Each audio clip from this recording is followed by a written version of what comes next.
সব সময় না সব নিয়মকানুন মানা একদমই সম্ভব হয়ে ওঠে না। বিশেষত আমরা যারা বিদেশে থাকি তাদের পক্ষে তো একদমই না। কেন এই কথাটা বলছি? কারণ আজকে না আমি নতুন জামাকাপড় পরেছি। আমাদের মধ্যে নিয়ম আছে ৭ মাসের স্বাদ দেওয়ার আগে নতুন জামাকাপড় পরতে নেই। প্রেগনেন্সির শুরুতেই ২ বারের পক্ষ থেকেই আমাকে সব কিছু নিয়মকানুন জানিয়ে দেওয়া হয়েছিল।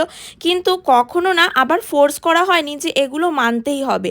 আমি এদিক দিয়ে খুবই লাকি। না আমার শাশুড়ি মা না আমার মা। কারণ তারাও জানে যে বিদেশের থেকে না এত কিছু সম্ভব হয়ে ওঠে না। আমাকে বলা হয়েছিল যতটা পারবি ততটা মেনে চলবি, বেশি কিছু নিজের ওপর ফোর্স করবি না। আর এই শীতে গেল বছরের আমার সব শীতের জামাগুলো ছোট হয়ে গেছে, তার জন্য অগত্যা আমাকে নতুন জামা ৭ মাসের আগেই কিনে পরতে হয়েছে। বিকেলবেলা এখানে বসে বসে আমি ফল খাচ্ছি, আর ফল খাওয়ার আগে আমি একটু আলু ঘষে বড়া ভেজে নিয়েছিলাম। দুপুরে ডাল রান্না করেছি, দুপুরে তো আমার খাওয়া হয়ে গেছে, ও কাজে থেকে ফিরে একসাথে আমরা ডিনার করব তাই।